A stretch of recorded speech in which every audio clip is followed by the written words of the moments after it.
Yo.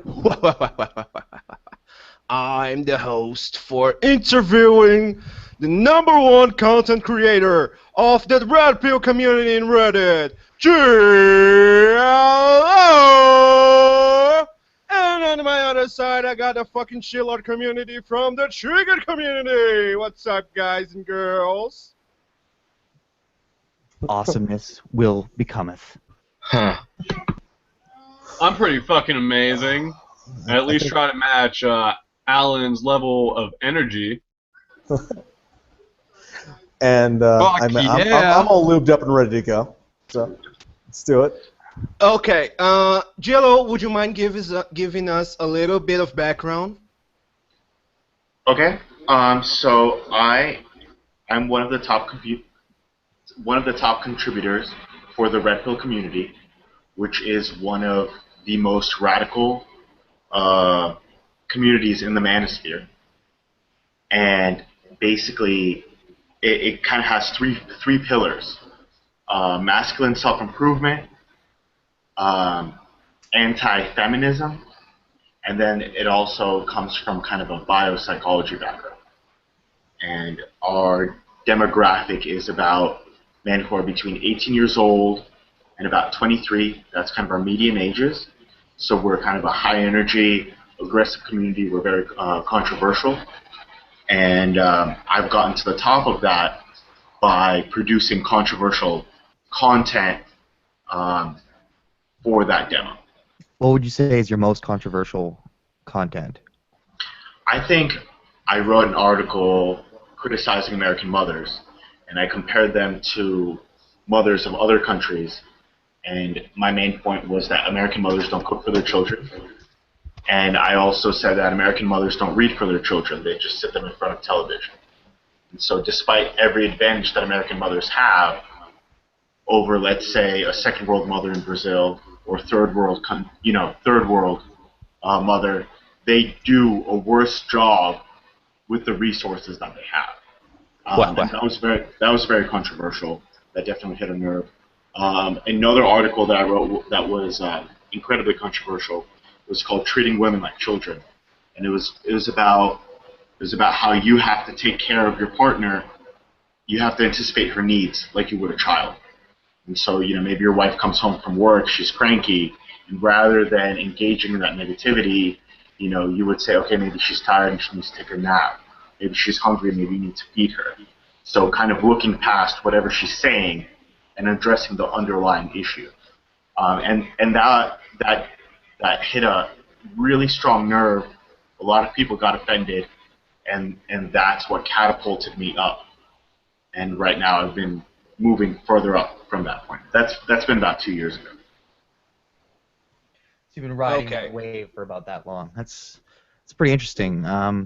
How did you why did you start writing articles?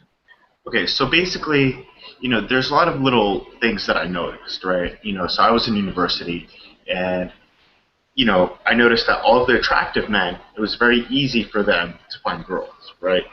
But it was difficult for unattractive men to find women. And so along that spectrum, let's say the top third was finding all of the women, and I found it odd because I thought, okay, there's a spectrum of men and there's a spectrum of women. Why don't the people at the bottom of the spectrum date each other? That would be logical, right? A girl would know, okay, I'm not the most attractive girl, maybe I'll date a less attractive guy, right? But what I started noticing is that, the top half of women had no problem finding sex, but only the top, let's say, 20% or 30% of men were in that same position. So I started seeing how women were always dating up. And what that meant was men had a lot of women to choose from if they're at the top. But if they're at the bottom, they had, nothing. And so I started noticing these little patterns, and I would talk with my friends about it, and my friends would be like, yeah, dude, that's like fucked up, bruh. And it never really went anywhere. It didn't get deep, and I kind of craved that deep conversation. So I would write little articles up, and I'd post them, and that way, whatever thought I had for the week, whatever I thought was really interesting, would get discussed by a lot of older men or knowledgeable men. and it would help me develop my ideas. I started off there, and then later I transitioned. I tried to get the most popular article that I could, how many upvotes I could get. It was kind of like a video game for me. If I could get the top score, and then I started kind of engaging people emotionally, engaging those delicate issues, and then finally, when I noticed that I was getting a strong backlash from, let's say, progressives or feminists, I started writing in a way to heighten that backlash. And all of those three factors have moved me to my prominence in this community that I enjoy. Okay, let me ask you a question, Jello. Right now on the internet, we're having one of the main problems with the red pill content here. We have a bunch of groups that use this, let's say, this information to their own agendas or their own pursuits. So we have a group of people that we can call them MRAs. We have the PUAs, which are the pickup artists, and we have the MGTOW. Those three communities, as I know, correct me if I'm wrong, obviously, but they all share the same sentiment that they apply red pill to their own lives. But I would say that you are going to disagree with me, but I'm not sure if they apply the principal concept with the red pill. What I know from red pill is that it's about improvement. So the MRA wants to apply the knowledge that they acquire to change the legal system. The MGTOW wants to question everything about the system and just go hermit style and just let everyone fuck themselves, and they're just going to live their lives without feeding the system like they want. And the POA, we can call them the leeches of the system, that they just want to use it for their own advantage and just fuck everyone else. And how would you compare those three groups with the average person who just reads the content and wants to apply it to their own personal interests? Let's say personal improvement. So the red pill has a substantial overlap with the PUA. The problem with the PUA community is it's kind of outdated, right? So the PUA community peaked, I think, in 2005. And the goal was to get men who are not getting sex, usually kind of nerdy, introspective men, to be more outgoing. That was accomplished by dressing them up in flamboyant outfits and giving them scripts to deliver to women, and then having these protocols about how to escalate into sex, right?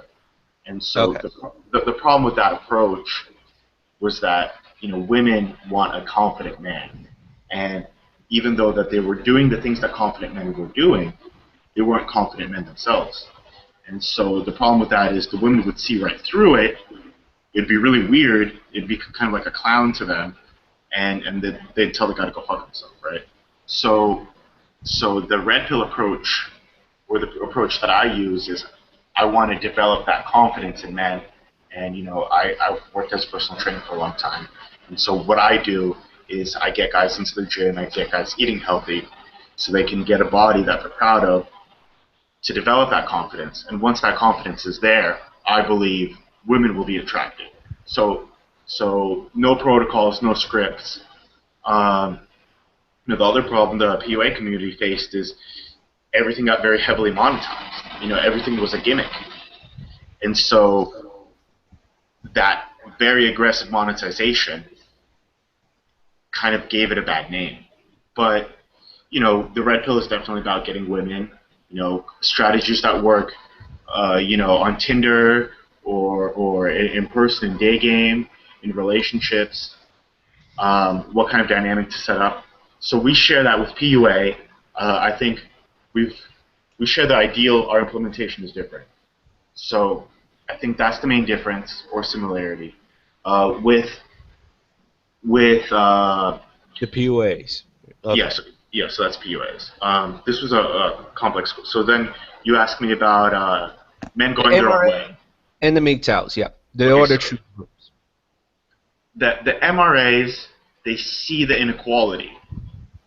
Okay, and we see the inequality too, and we agree, that the legal system favors women in a divorce and things of that nature. However, they're not interested in getting sex, in pursuing women, in having that positive relationship, a lot of them see themselves as victims, right? And so they have internalized the victim role, and they want to be pitied in the same way that feminists are trying to get pitied.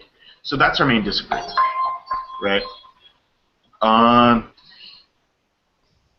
then finally, the men going their own way, Exactly. usually that group will share some of the men's rights feelings. However, usually they're older. Most MRAs fall into two groups. One of them they're post-divorce singles. They've paid alimony. They've really been screwed over hard. They don't want to play the game anymore.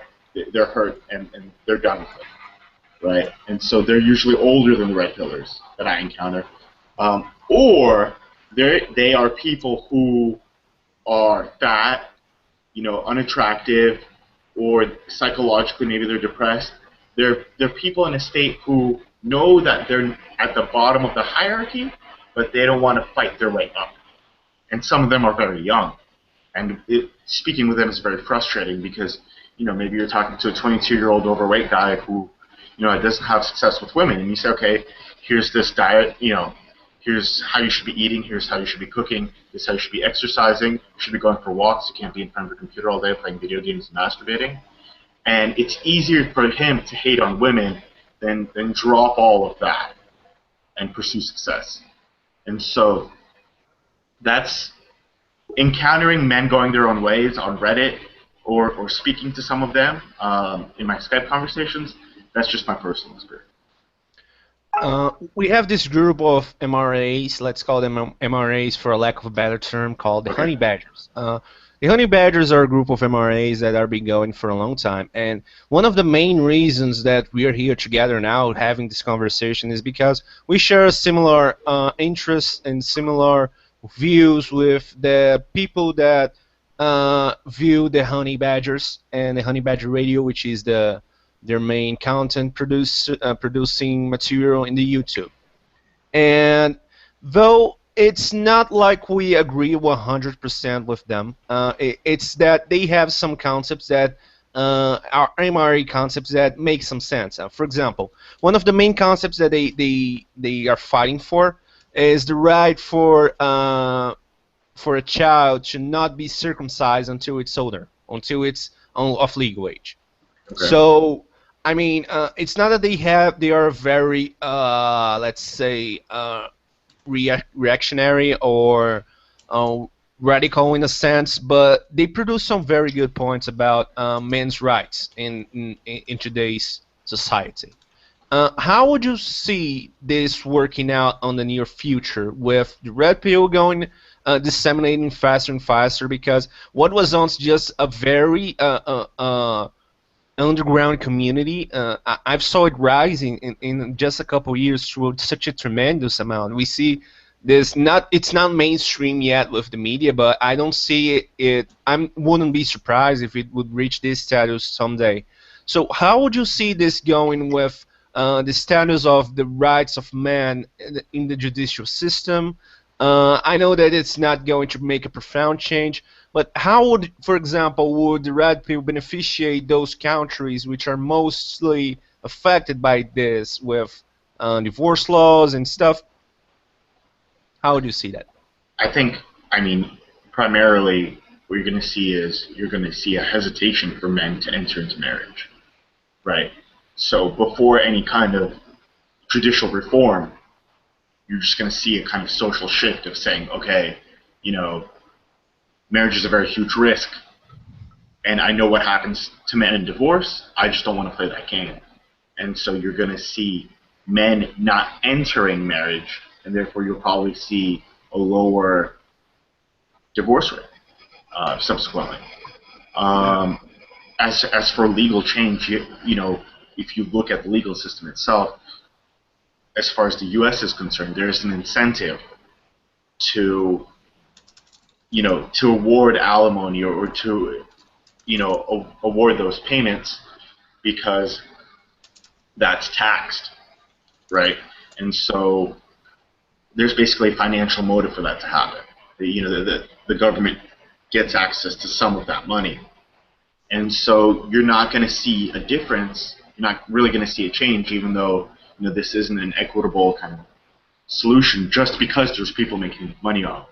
There was a very good documentary on the divorce industry. A lot of people are making tons of money, and they are going to resist change because their careers depend on it.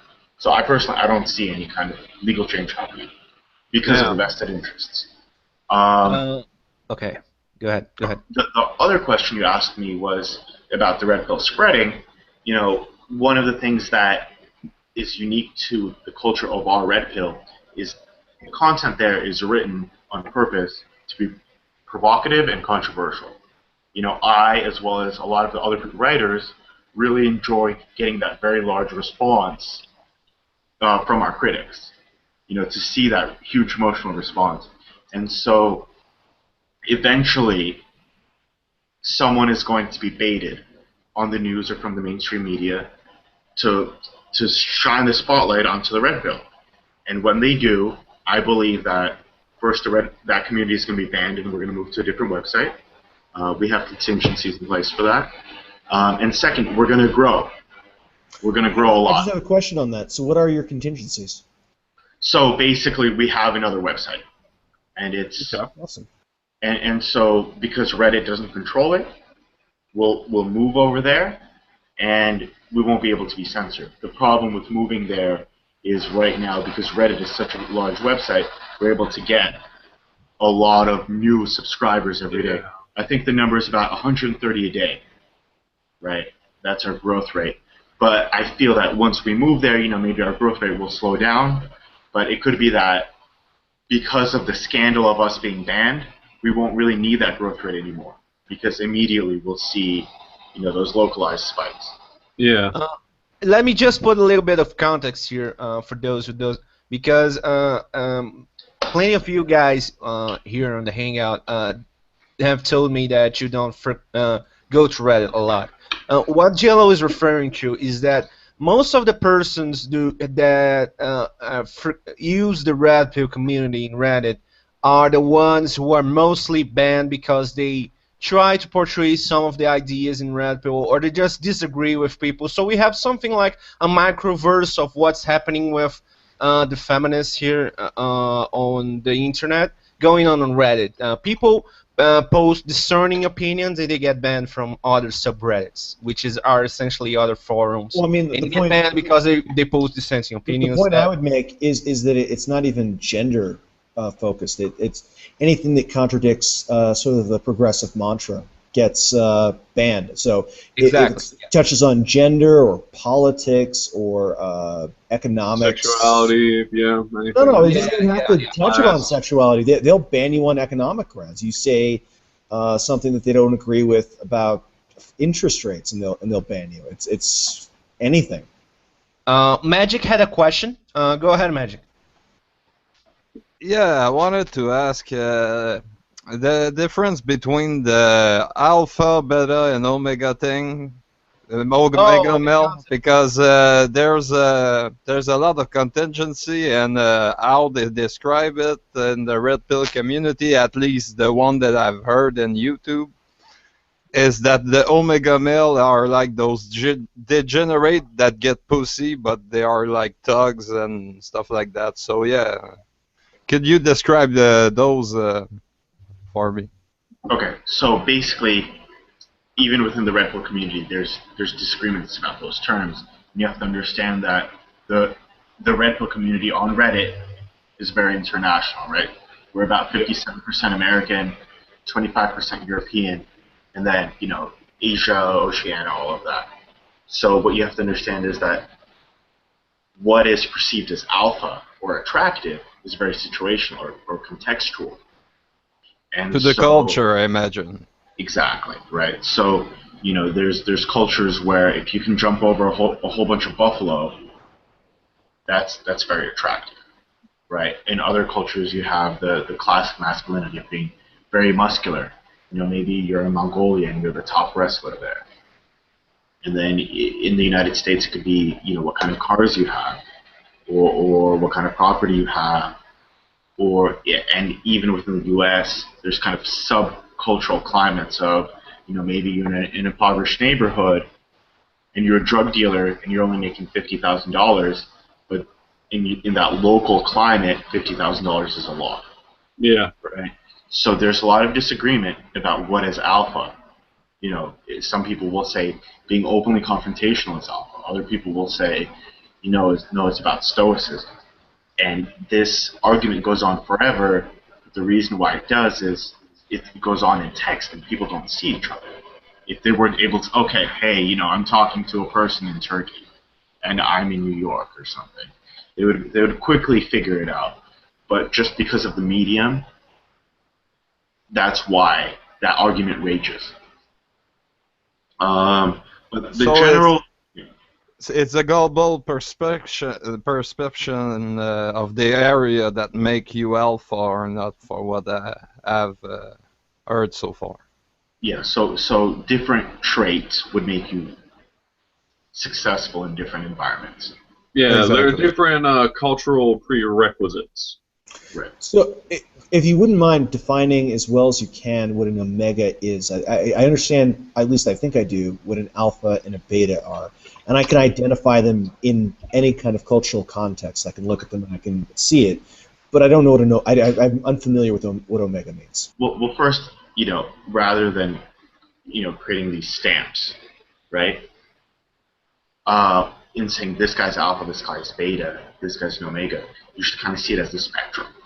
And maybe you have a good day, you're feeling really confident, you ate really well, you slept really well, you're feeling good, you're going to be confident, okay? Or, if you're a victim of sleep deprivation, I'm sure, you're not going to be that confident and you're not going to take charge of social settings, right? So you have to understand that you're constantly shifting. But ideally an alpha kind of sets the tone.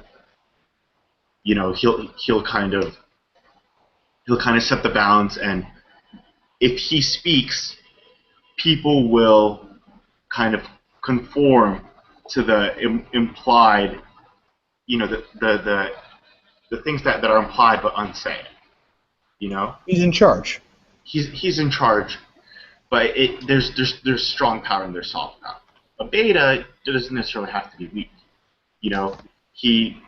Maybe he won't initiate things as much as the alpha will, right? But he can piece the details together. He follows. Right, but it doesn't have to be in this very subservient kind of slave thing. Right, yeah. There can be some disagreement, Sure.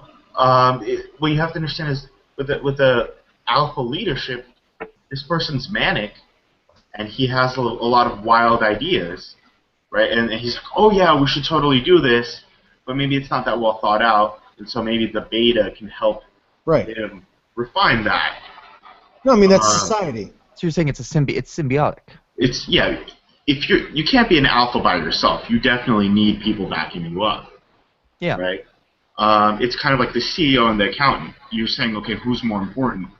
People would say maybe the CEO is more important, but because a CEO is so erratic, if you've seen Steve Jobs, right? He was a complete lunatic. If he didn't have people moderating him out, I don't know what he would be doing. So there's a lot of those betas, and once again, it's spectrum. At the very end, there are omega males. They don't really fit in. They don't play the game. They have some of the same alpha tendencies of that manicness, but maybe they lack the charisma to attract the beta to prop them up. Yeah. It could be, maybe this guy has some other kind of, an alpha can very quickly move into an omega. That same manic personality can lead to kind of drug misuse, right, abuse, alcoholism, and if he can't handle his stuff, he'll quickly degrade into a point where no one wants to follow him, and he himself is not capable of following. So he goes into this last category. And so get out of the way. Right. So when you look at, let's say, what is it, Steve Kaczynski, the Unabomber, right? He if you read his manifesto, obviously it's very well written. He makes good points, but no one's going to follow him, and so that intelligence is wasted. He kind of becomes a hermit, and maybe some negative things come out of that, or maybe he writes a book that gets discovered after his death. But they're just not engaged in the game. They don't play it. I think that's how I would characterize that. Do you Okay. like yeah, I think that's a pretty good characterization because just from the few videos I've watched, Red Pill Lies, that's kind of the feeling I got from most people's conveyance of omega males, and it makes a lot of sense. Well, and on the other hand, there's when you talk about like some of them have autism, right? So there's the Rain Man, right? Sometimes it's good for an alpha to discover that omega male and put him to use and say, okay, you're this math genius, you're this chess genius, okay? I'm gonna, kind of take him and pull him into the beta role, take care of him, so he can exploit those talents. Yeah. That way, both of them can benefit off of it. I think that's probably the best scenario. Okay, I have a question. What is the Black Knight? I think I've seen you mention that somewhere before. Okay, so there's something called white knighting, right? And you see it where men go out of their way to defend women, and it'll be where the woman is clearly in the wrong. She'll say, oh, my boyfriend was just such an asshole, whatever. I smashed up his whole apartment and vandalized his car, right? And so something completely unacceptable, right? Vandalism, I don't know what it is. Broke up with the boyfriend, fucked up all of his shit. And then the men, the white knights, are trying to sleep with her, so they're creating this positive feedback loop of negative behavior. And they're like, you can say, oh yeah, you did the right thing. Yeah, you showed her. And so that's kind of the basic idea of the white knight. The other thing that happens is you see a lot of men defend women on the internet, like work really hard to, oh my gosh, that's so cute, haha, and they're so desperate for that female attention that that's maybe their only medium. So that's kind of white knighting, right? Black knighting is, you have this, you don't give a fuck what women think. You just don't care. And a lot of women, have very strong emotional reactions. And it's possible to trigger these very strong emotional reactions, by lightly pushing buttons. So an example of black knighting would be, let's say you're outside, and it's nighttime, you're at a city, there's a whole bunch of women at the club. And you say, hey girls, I really hope you guys find your future husbands in there, right? That's black knighting. You're reminding them that they're kind of, that they're being sleazy, that they're being promiscuous, and you're going to garner that negative response, and you're going to enjoy it. So that's black knighting. So you're seeking the negative attention with the black knighting. You're seeking the positive attention with the white knighting. You're seeking the negative attention with the black knighting and you get joy from it because you see how predictable they are. Right. Whereas with Will is a black knight. I can tell Will really likes this. It's like trolling, but it's more like in real life, and it's done with kind of understanding of social dynamics. If you don't understand social dynamics, you can't be a proper troll. You have to. It's all about understanding the Rube Goldberg machine that's going on in every little community, and the troll is the one who comes along and tips that little silver spoon that causes this chain reaction, and he just sort of sits in the middle of the whole thing giggling while the whole thing predictably runs its course. Right. So the Black Knight has fun because he understands the social dynamics, whereas maybe the White Knight doesn't, and he's desperate for female attention, and he's so desperate for it that it's kind of like begging. It's like saying, please, please, please like me. And because of that desperation, a lot of women actually don't like the White Knight. And as perverse as it is, you will see more a higher success rate with women with those negative behaviors because you're excited. I mean, a bad boy is exciting. And it's not desperate and pathetic is the other thing. Right, because you're not afraid to have you're people taking not like control you. of the situation. Exactly. So, obviously a lot of people would contest that. A lot of idealistic people would contest that. But I see the red pill as a realist philosophy. And women are attracted to strong, confident, decisive men. And sometimes strong, confident, decisive men are not morally the best men. Speaking of realism, Jello, could you mention some out of your head or any other good examples that you have of the red pill being applied in real life examples?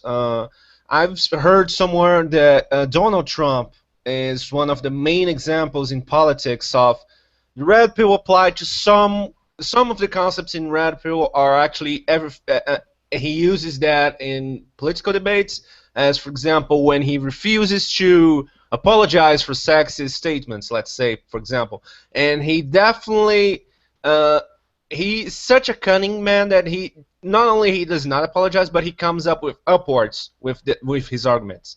Could you say, I'm not sure if I'm correct in this one, could you correct me, or do you have any other examples? So regardless of whether or not Donald Trump believes in the red pill subreddit's understanding of gender relations.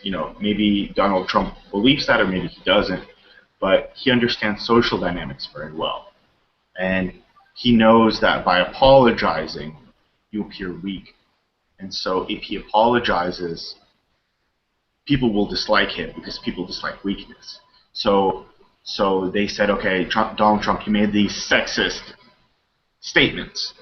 And he said, yes, but I said them about Rosie O'Donnell. Right? A lot of people don't like her. That's a classic agree and amplify. So you got the entire crowd to laugh with him. That was right. So rather, it's kind of like a judo. So rather than contesting, pushing forth and saying no, no, no, he kind of went with it. And there's, in a similar fashion, right? If someone is making fun of you, if someone is like, hey, you're a homo, you suck dick, right? And if you were to respond by, oh no, I don't suck dick, I don't put big dicks in my mouth, that kind of defensiveness puts you in a weak position. But if you were to go with it, like, yeah, I put dicks in my mouth all the time, it's not a big deal, I don't care, right? If you were to go with the joke, you would do a lot better. Right. So he did it again. He got accused by some guy in New York, one of the New York news stations, of being a whiner.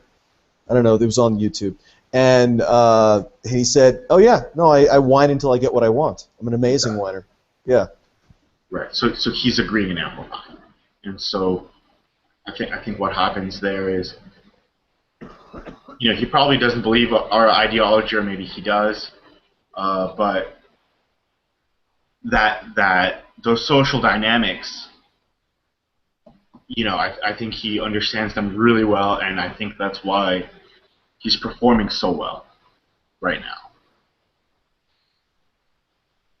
I think he also understands that the media are themselves trolls, and so it's takes a troll to know a troll. Yeah. You see somebody asks you some fucking leading question, they're playing some little game, and you're like, yeah, okay, fine, that's the game we're playing now. Yeah. Okay. One of my questions then is black knighting supposed to be just something you do for fun, or does it have some other purpose, like greater purpose? You can do it for fun, but a lot of men, it comes from the anti-fragile philosophy. A lot of men are afraid that women are not going to like them. They're afraid that they're going to go up to a woman and say, hey, can I get your number? And they're going to have a very strong negative response. Okay? Well, the key with black knighting is to get that strong negative response and to get it very frequently so that you're not afraid anymore. One example is, maybe you're on a college campus and you can go up to a girl and say, hey, are you the girl from Craigslist? Like $50, right? You're the girl from Craigslist. Like, I have $50 in my pocket. Like, let's do this right here. And, she'll get upset, because she thinks you called her a prostitute, whatever. And then once she has events and all this out, you say, no, I thought I was going to buy, biology textbook from you. I arranged to do that on Craigslist, and you thought you were a prostitute. That's really weird. And so you do these exercises to piss women off. And for the shy guy who's really afraid of that, it can benefit him. Obviously, Okay, so it's like it could really hurt him too. I guess. If he wasn't prepared psychologically for it. But I think used in the right circumstances, it could be also strategy. It also loosens you up. It puts you in a more playful state of mind, and it makes a more interesting discussion and interchange with people. If you're sitting there and you're afraid and you want something and blah blah blah, I mean, everything becomes predictable and sad. And with that, even if everything goes horribly fucking pear-shaped, you at least got to laugh. Exactly. Yeah. Or it's just there has to be some kind of exercise, a social exercise, where there is no expectation of getting sex, and that will make these young men anti-fragile. As you can probably imagine, a lot of these people on the internet writing stuff, they're not very social, and so they're not very comfortable in those situations. And you have to kind of acclimate them to the environment, get them over their fears, that kind of thing. So I think that's where it plays in. Plus it's kind of a fun thing to do. Don't take yourself too seriously. Taking risks. That's a very positive mindset. Makes you exciting, and women like exciting guys. One of the things that the TRP focuses is in the development of men. And where does women find themselves inside this whole concept of the TRP? How do they insert themselves into this whole concept of masculinity? How would a woman use this whole bunch of knowledge to their advantage? Well, the red pill has a lot of.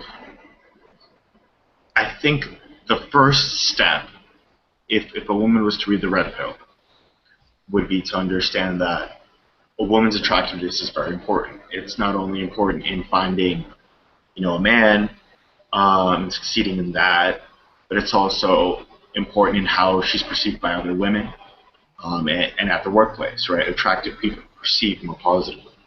So if you were to take the red pill philosophy and apply it to women prescriptively, she should take her diet seriously, and she should exercise, and she should really work hard to maintain herself, to maintain her health, because that is going to have a lot of other effects, right?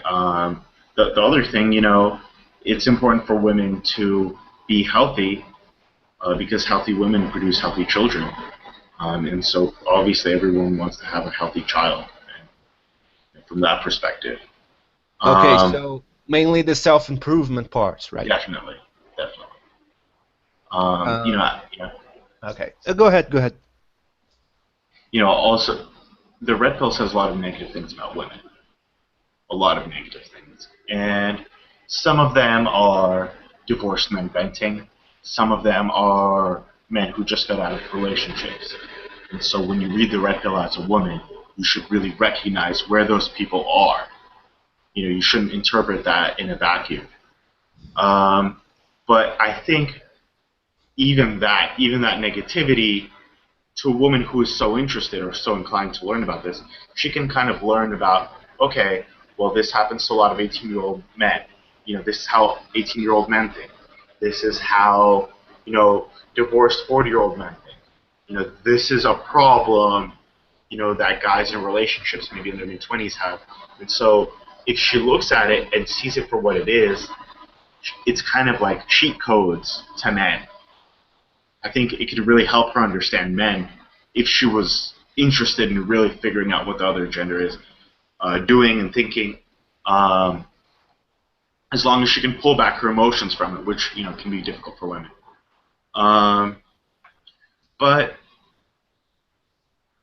But so basically, the self-improvement, she can learn about men too, and she can learn about the whole cycle. But obviously, there's a lot of negative language there, and that definitely discourages women and discourages female participation.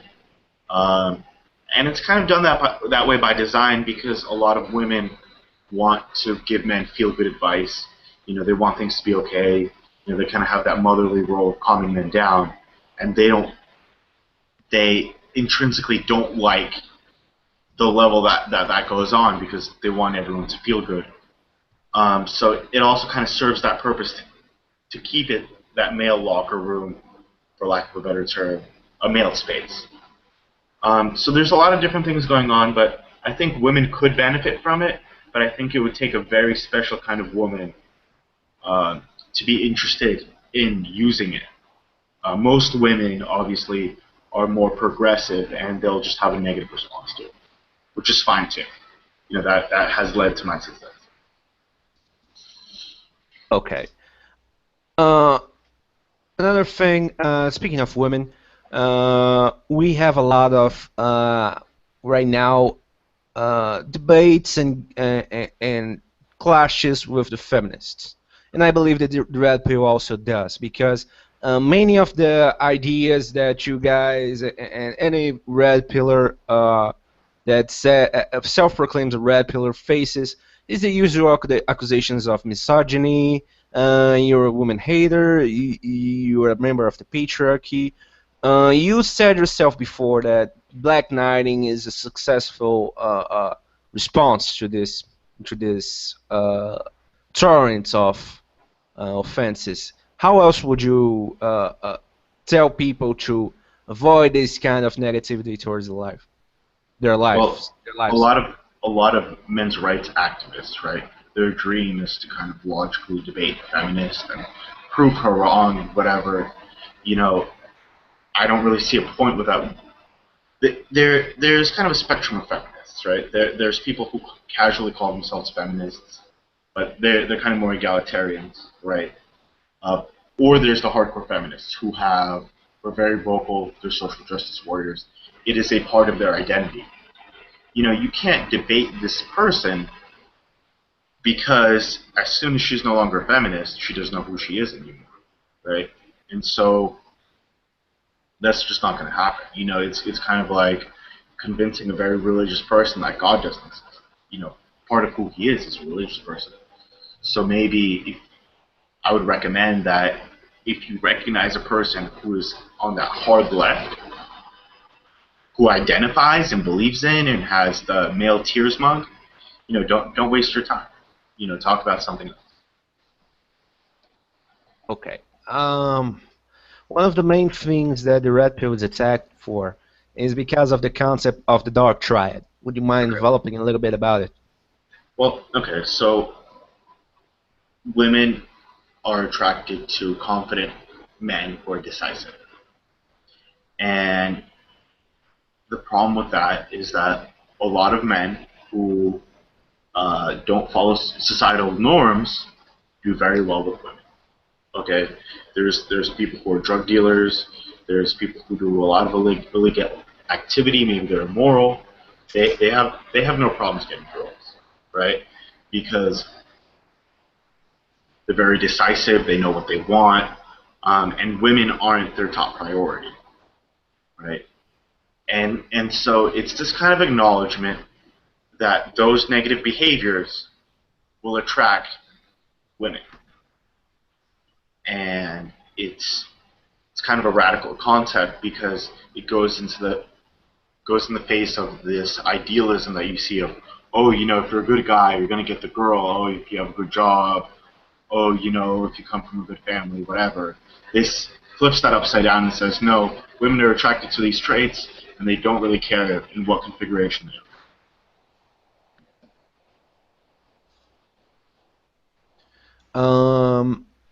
Speaking of, we're talking about controversial topics of the red pill. Let's say now this debate, for some reason, inspires someone to look and to research about the red pill. There's the things that red pill say when I read about it, about the phases of red pill. When you read about it, you start to learn how the world. You suddenly get a new perspective of the world around you. Could you talk a little bit about the phases of after a person who never heard about it and starts reading? What you're expected to behave when you do it? It kind of depends where the person is. You know, if you come from a conservative background, right? You if you are kind of a child of immigrants, let's say from the Middle East, or from Eastern Europe, somewhere like that, somewhere that has a lot of conservative values, you find the red pill, it's going to be in line with kind of the traditional values of a woman's role and man's role. I don't really think there's going to be a disconnect, but there's a lot of Western men who grew up in this progressive society and have internalized it. And they believe they want to be a good guy and all of this stuff, and they don't want to be too manipulative, and they see themselves egalitarians, and they try that out, and they see that rule set doesn't really fit. It doesn't really function. They have certain expectations, and they're not fulfilled. And then the red pill comes and says, hey, look, guys, you're all wrong. You're all wrong. Women like assholes. I can get laid saying fucked up shit to women, whatever. This guy tries it out and it works. What'll happen is, because he has internalized all of those values and they're breaking down, he's kind of reforming his identity. And so he's going to get really angry. He's going to misplace his anger onto women. Why are all these women attracted to assholes? It's women's fault. And so he goes through this little phase reforming his identity. And at the end of it, he'll be like, that's just how women are. I can't change it, and those are the rules I'm going to play by. But so from someone to go from hard left to hard right, there has to be a transition period. And for some men, there's kind of an anger phase or internal turmoil, and sometimes they throw that negative energy out onto women. Because he's angry at women for not having sex with the kind of men he thinks that they should have sex with, right? And after that, he's like, women are attracted to whatever, and if I want to, I'll become that, or if not, I'll just accept it. So you call it the anger phase, right? Yes. So let's say a guy goes through this phase, or anyone wants to actually learn more about the red pill. What are your advices for someone who's starting to learn more about the concepts of red pill? How would someone start? I think the red community is very young and volatile, and I'd obviously like to recommend my writing, so definitely go and search me because I'm super awesome. But there's this man named Rollo Tomassi, and he wrote a book called Rational Male, and it's a very thorough examination of everything, without the rhetoric. And I would recommend they go over there. I would also recommend, there's this book that I have. There's Jack Donovan, The Way of Men, and then he has another book, A Sky Without Eagles.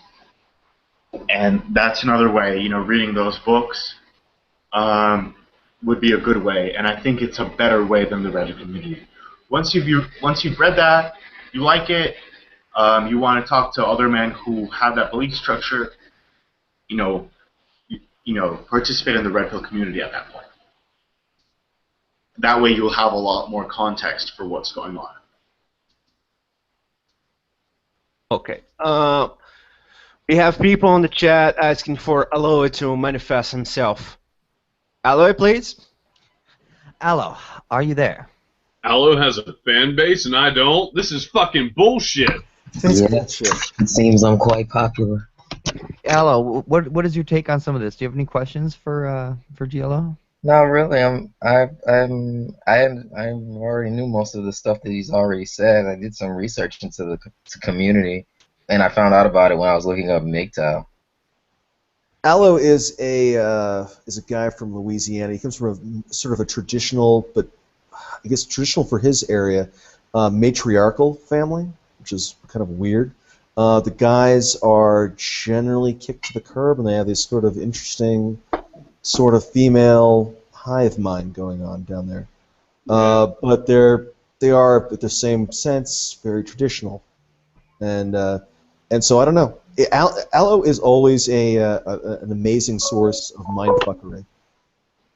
And he plays dumb like a motherfucker. He'll act like he has the IQ of like 85. Yeah.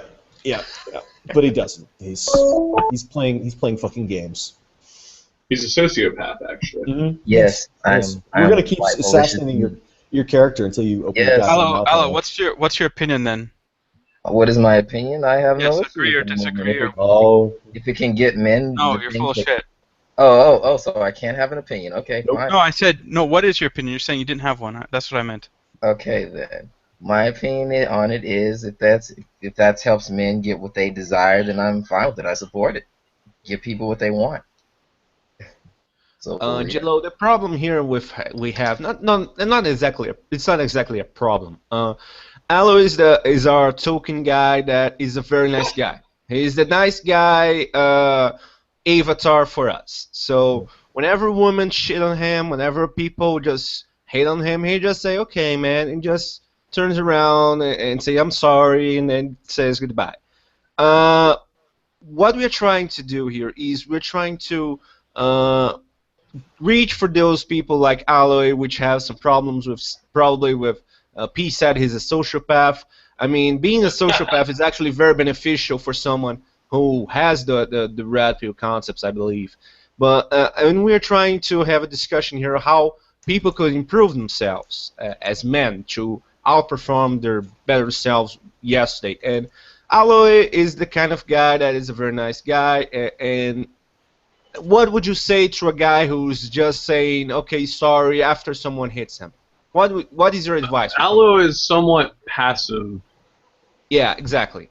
Well, I mean, if someone is hitting you, if someone's going, hold up, let me clarify this. If someone hits me, I'm going to hit them back. I will apologize after and say, I'm sorry, but you made me do it. Bullshit. You took a hit. No, it's not true. He took a hit. We were talking about this earlier. He took a hit. He got punched in the face. He got a brick on his chest. He's ironically claiming Allo is ironically claiming that he would hit them as a means of placating us. That's literally what he's doing. That is how much of a goddamn sponge Allo is. Allo, what do you think about black knighting? What do I think about black knighting? Hey, that's how the guy gets his kick. Let him do what he do. He has freedom of speech. He can say whatever he want and provoke any reaction he want. I may disagree. I think it's just not very nice, but do what you do. Actually, I have some question. Go ahead, Magic. The first time I heard your name and that we are gonna have you on, I was thinking that we gonna have Jennifer Lopez on. So what's up with your name and where is it coming from? Because the nickname of... He explained previously, Magic. Yeah, Magic really wants to know where the fuck is Jennifer Lopez? No. I want to know why you picked up. Did you explain off? Did you explain off air? Explain again, just in case somebody off air or on air. Yeah, let us the viewers know. Yeah. Yeah, one more time. Where the name Jello is coming from. Jello, can you explain for us one more time where your name comes from? Okay, so basically, I think in the mid 2000s, early 2000s, people were smuggling bodybuilding supplements into Australia, and Australia has a very tight customs system. And they discovered that people were moving gay lube oil, branded illegal supplements into Australia, and I thought that was very funny, and I thought it would be really entertaining to have this kind of shocking name in the Reddit community that had this, underlying kind of shady shiftiness behind it. And then, obviously this is not a very good name to build an identity around, but I just never moved off of it. And so back from my Reddit trolling days to now, senior endorsed contributor, leader of a movement, I've kept that name. It's really fun. And also,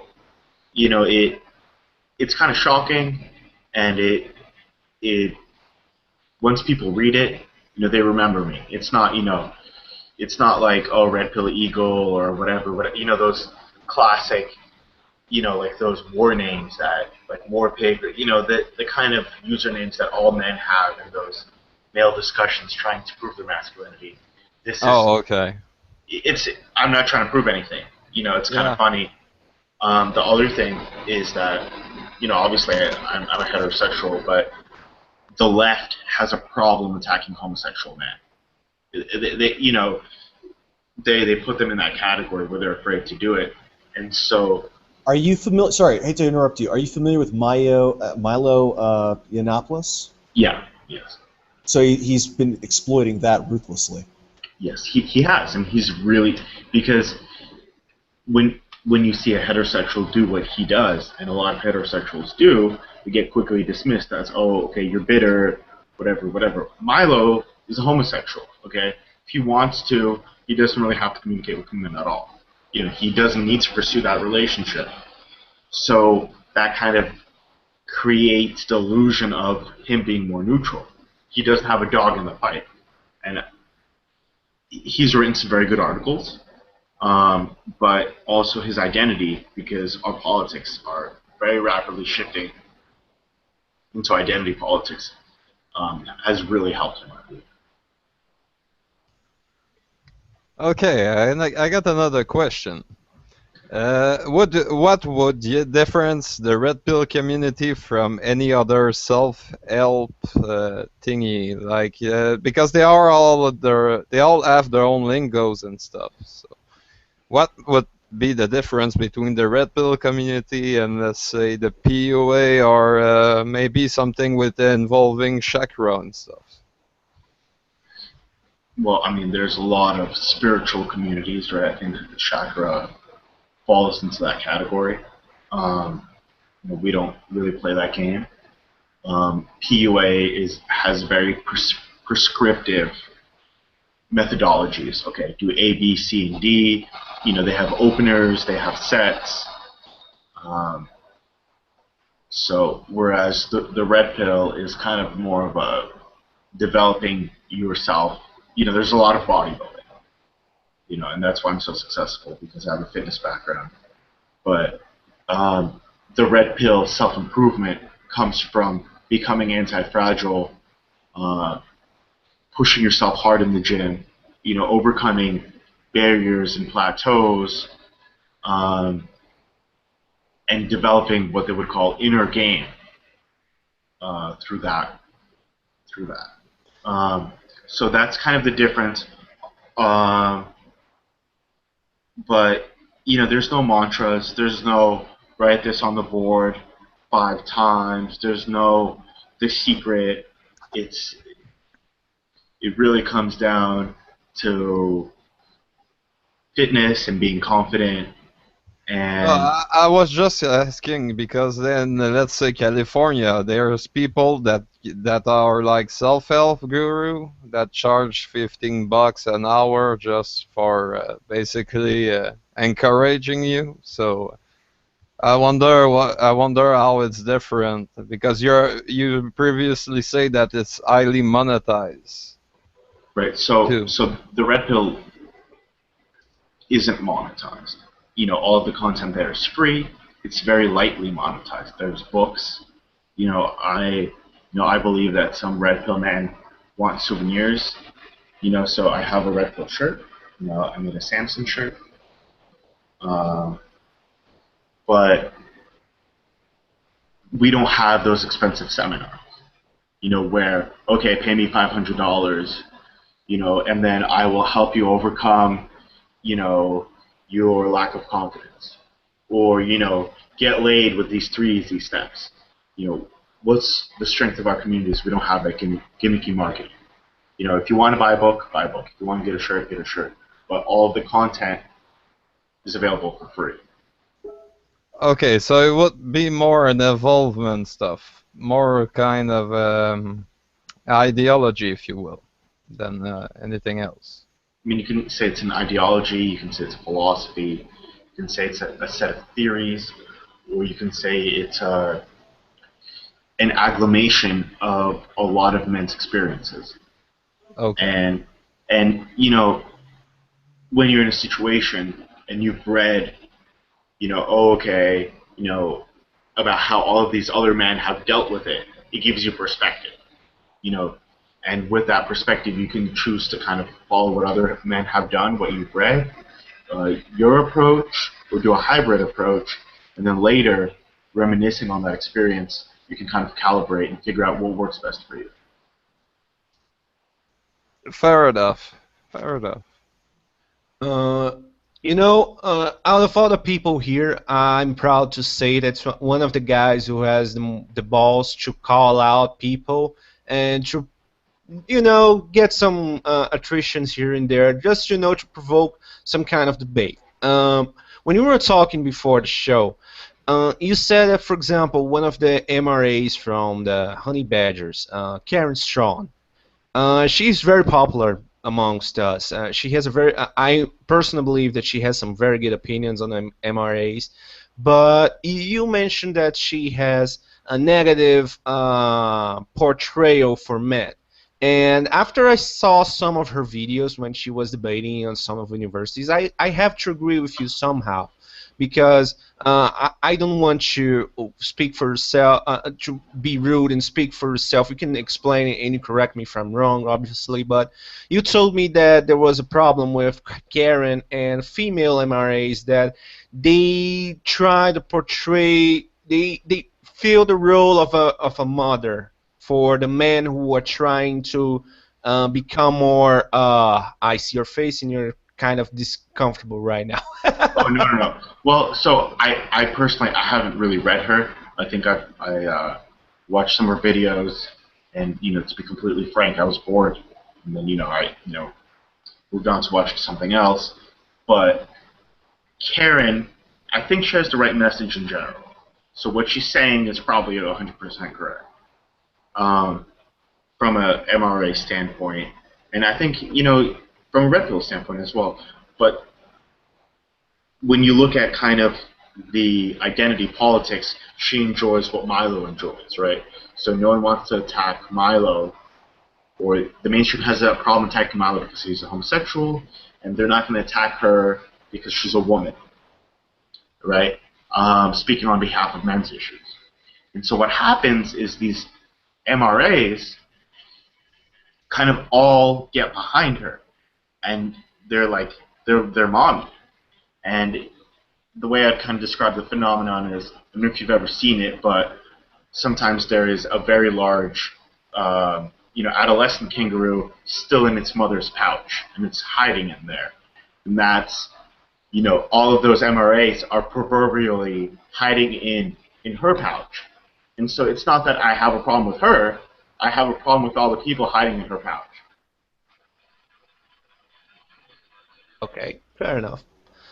Okay. I would also just throw out, I agree, I think the victim thing is not something that will work for men. And it's a weird thing where I think a lot of MRAs look at what progressives are doing and what, that's a large bottle of water you've got there, and what the feminists are doing, and they think, well, we should emulate what appears to be effective for them. Yeah, but it's not impossible understanding because that there's a everybody empathy cap. everybody's playing by different rules because people have different roles in society. It's you know, you got your chessboard. Some of us are knights, and some of us are bishops, and some are pawns, and some are kings, and some are queens, and you just move around on the board differently. You can't win the same way, and your win state isn't exactly the same thing. What the feminists want is not exactly what you want. So going after it in the same way doesn't make any sense. You're there's something very interesting you're looking at, and but yeah, there are certain things that certain people want, and if everybody tries to win in the same way, really the only person who's going to be effective is the person who initially conceived that strategy, going after their own thing, and all the people emulating them. They haven't realized that their win state is something completely different, and those strategies are not going to be effective for that end goal. Yeah, I mean, you have to see that. I think jumping off that, I agree with you 100%. It's different people are perceived different, right? So, you know, I'm kind of a larger guy. I'm 6 foot, you know, around 220. So if I speak too aggressively, you know, it's going to be too much for people. So in a conversation, you know, maybe it has to be more formal or, you know, kind of hold back a little bit. Whereas for a woman, you know, she has different fears. She's afraid that people aren't going to take her seriously. You know, that she has, you know, kind of a mousy voice and that no one's going to hear her in the crowd. So she kind of has to project more. And, you know, the MRAs can't be using the feminist strategy because the feminists can very easily hide behind female victimhood. Whereas for men, you know, no one really cares about all the men who died on the Titanic. Okay, a whole bunch of men died, but at least a woman got out. So they need to understand their strengths and they need to play to them. And they can't just be copying other people. And with the whole Karen situation, you have a whole bunch of pawns hiding behind a queen. You know, if they're pawns, and as soon as they understand that they're pawns, they need to kind of form a defensive matrix to defend each other. Yeah, the situation you brought up with changing your behavior due to the way people perceive your presence. Yeah, I'm like 6'5", and apparently, even if I just talk in my normal voice or in my normal tone, people will either see it as hostile or possibly sarcasm. Right.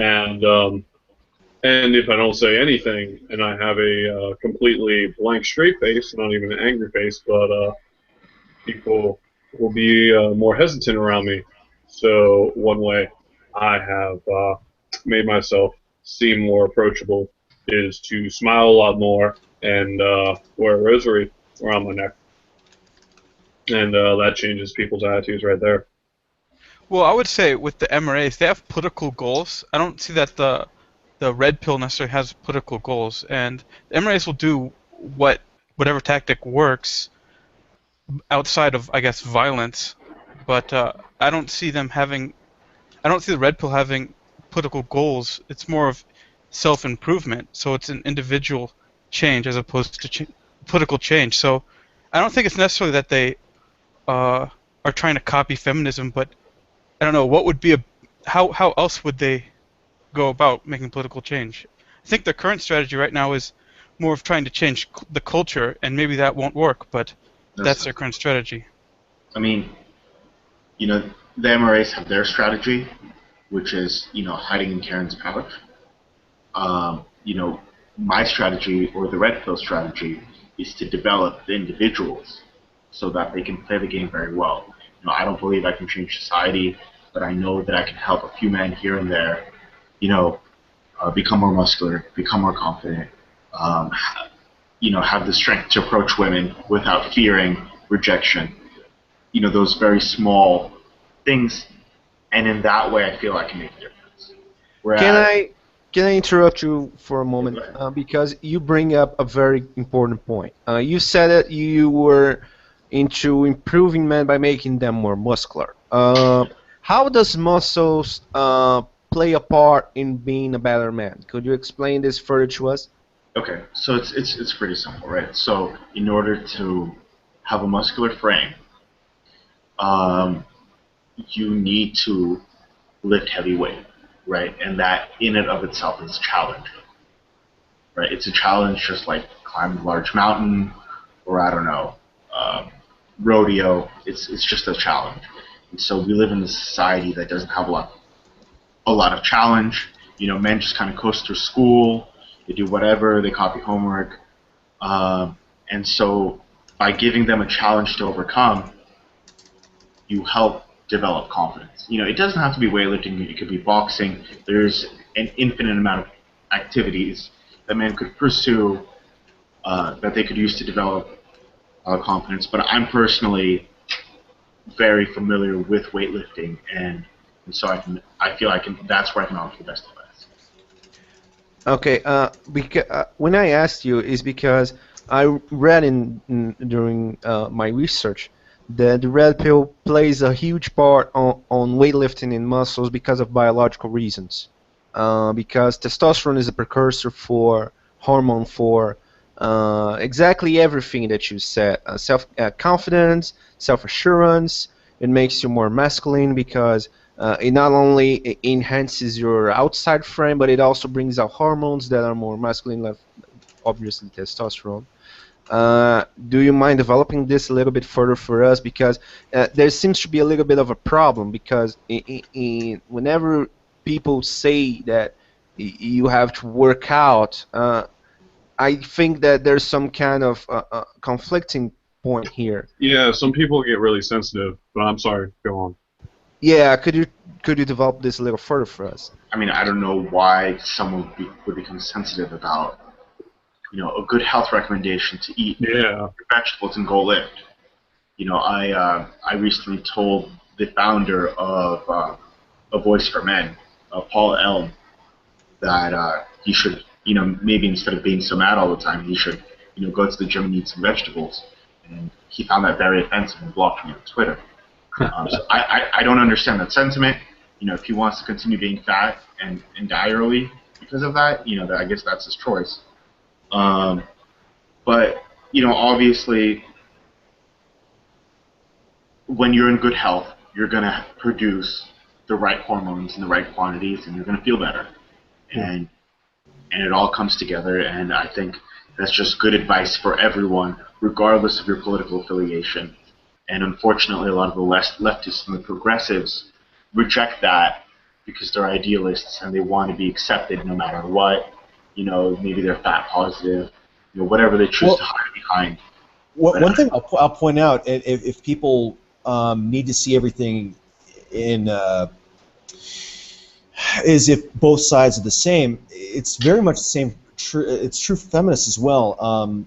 Fat or unattractive women make very bad advocates for feminism for the same reason. Again, most women will look at them and go, well, I know why you're having a hard time. It's because you're disgusting. And that's why the best advocates for feminism are actually attractive women, ideally young, attractive women.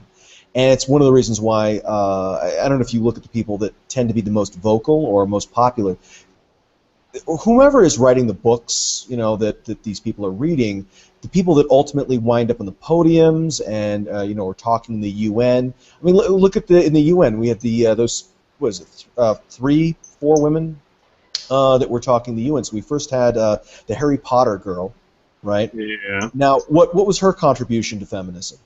Jack. She's an attractive young woman, but she was out there as the face. And then when they went more recently into the UN, you had Zoe Quinn, who she's young, but I wouldn't say she's attractive.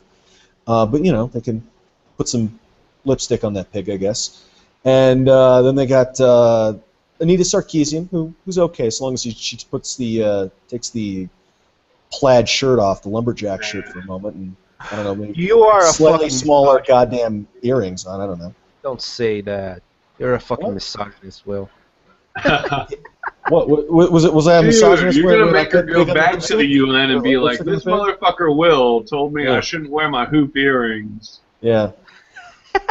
Those things are ridiculous, man. These are like hula hoop earrings. You could. You know why? Because it's a kink. Small and children she actually wants somebody to pull on them. Huh? Yeah, it's a kink. She actually wants somebody to pull on them. But it's a similar situation. The feminists understand from a political standpoint, from a PR standpoint, they can't have some 50-year-old lesbian academic with who weighs 300 pounds be the face of their movement, because young women are going to look at that and they're going to go, my God, my eyes, and they're going to go and look at do anything else. It's not. I think it's not so much that the young women want to associate with other successful women, and a big part of that is being wanted. Looking good in nice dresses, appearing in good social situations. And it's not just that, the reason why the feminists who write the books Maybe they don't look so good. They don't really care. They're introverts, right? And that allows them to sit at home and write for hours and hours and hours. And so the general woman does not want that lifestyle, and so she can kind of associate herself better with an attractive, more social-looking woman like Emma Watson. Right. Yeah. Yeah, but I guess what I'm trying to do is I'm pointing out that I think you have.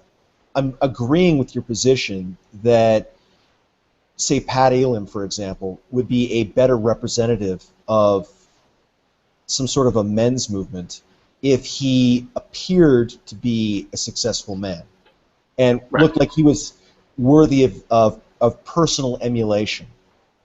Right. I mean, I wrote an article about if he's through no fault of his own, if he's unattractive, or if through fault of his own, if he's not taking good care of himself, whatever, that's not going to be something people are going to go, oh yeah, I want to be just like that guy.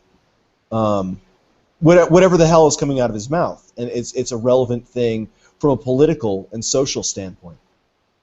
Well, the MRAs are releasing pictures of themselves where they look like deeply upset, like they're on the verge of crying. Right. Okay?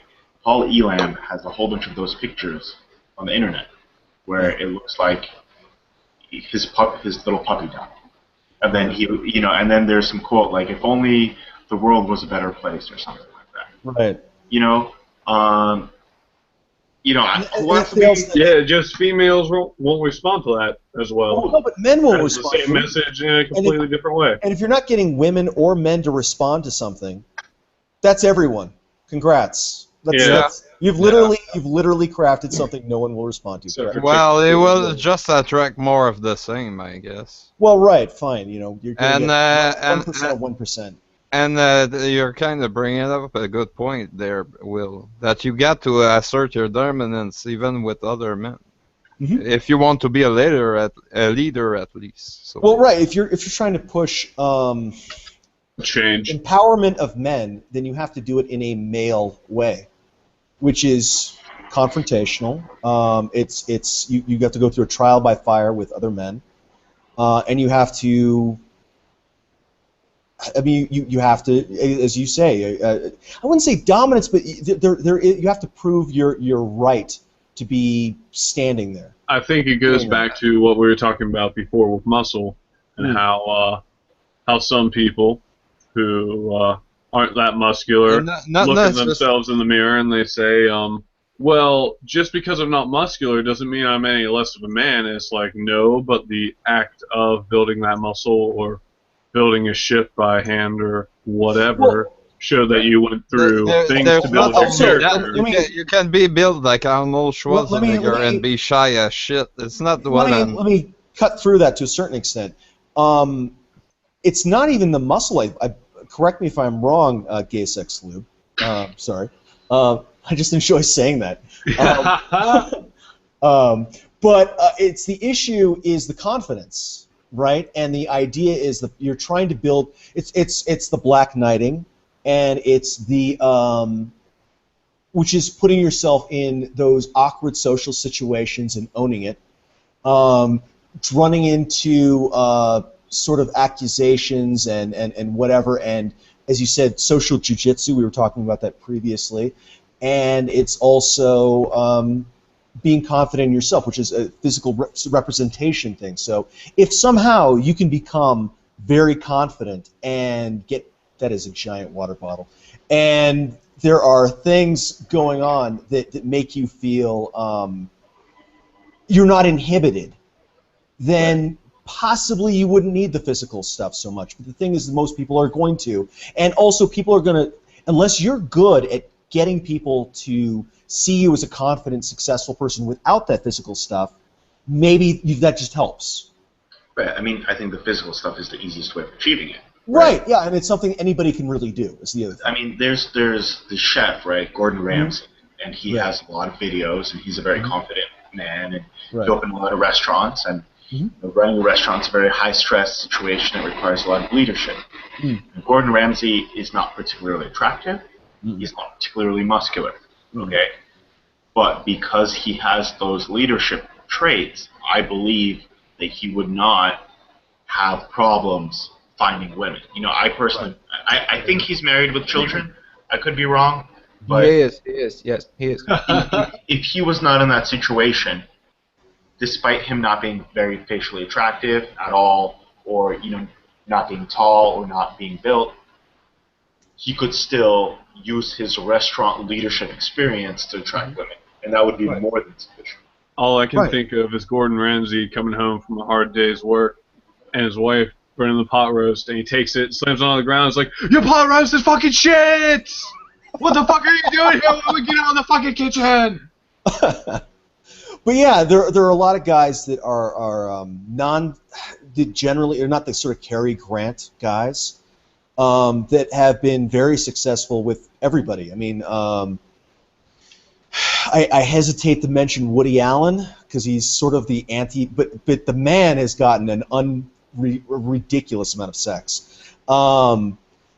He's done it by sort of being hilarious and being very funny, but it's a personality thing. So I mean, the thing, I guess, would you say the thing with the physical thing is that it's something kind of anybody can do, right? Because not everybody's funny, not everybody's really that smart, but everybody can sit there and lift a heavy object over and over again. Yeah, definitely. Right. So there's a low barrier to entry. You know, there are gyms everywhere.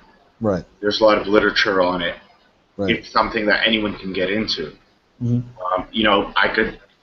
There's the Gordon Ramsay method, right? I could say, why don't you go to a French culinary school, right, and make pastry dough for 2 years, getting yelled at by the French to develop kind of confidence and that anti-fragile state. I mean, that advice would work too, but who's going to go to France and get yelled at by the French while they mess around with dough? And so when you give advice, what's very important is you can give the best advice, but it doesn't matter unless it's being implemented. Right. And this lifting advice is the most implementable advice that I could give. Right. Because fundamentally, I do want to help people in that. Right. I could say, hey, why don't you go to a rodeo and tame a goat? Learn to, feel confident, when you're being charged by a ram. Right. That'll do it too. Yeah. But go to the gym and squat and deadlift is a lot easier. Sure, and it's something you can do in your room, right? So if you're an introverted, terrified guy, you can sit there whilst your walls are covered with weird lolly images or whatever the hell, and little plush anime toys, and you can sit there and you can lift whatever goddamn object you've got there, and eventually you'll come out and someone's going to look at you and go, Jesus, what the hell have you been doing in there? And that's the more positive reinforcement than they would get otherwise, and all they had to do was lift an object over and over. Yeah, well, a heavy object. Yeah, exactly. Not their little plushie toy over and over. Whatever. Another woman pillow. Another topic I like to come up with. We're all gamers here, I guess. And there is some kind of I've used to post sometimes on the Red Pill boards on Reddit, and most of the times that I've posted were some people that just can't embrace the meaning of moderation. So you have things going on like no FAP, like no drinks, like workout 24/7, and those kinds of concepts kind of irritate me because they are coming from people who don't know what moderation is. And it seems to me like the Red Pill does not explicitly say this, but people understand that in order to be a man, you have to abdicate from everything, and it's not true. It's just like sometimes reading a Bible, and sometimes some guys take some context into some things that the Bible said. It's just like with the Red Pill. Sometimes some guys take the research and they read all of the materials and they understand this the wrong way. What would you say to people that take the Red Pill research material, and they start to read, and they bump into people that say things like, for example, you don't need to drink because drinking reduces your testosterone, and you have to quit drinking for the rest of your life. Just let's take drinks, for example, to be kind of a lightweight context here, so we can bring it into other things. Okay, well, so the red pill has two demographics, right? There is the red pill itself, where I would think the median age is about 21, 22. And then there is another place which has a slightly different culture. It's called Ask Red Pill. And Ask Red Pill are men asking for help, and the median age is younger. It's about, let's say, 19. And so these are young boys. And so when you speak to those men, it has to be, don't drink, don't look at porn, no video games, go to the gym, do your homework. It has to be in those absolutes, because that they understand the language of absolutes. When you speak to 30-year-old men, and you can start talking about moderation. These are different communication styles for different age groups, and if you got to tailor your message to your audience. Okay, so it's just a figure of speech, then you'd say.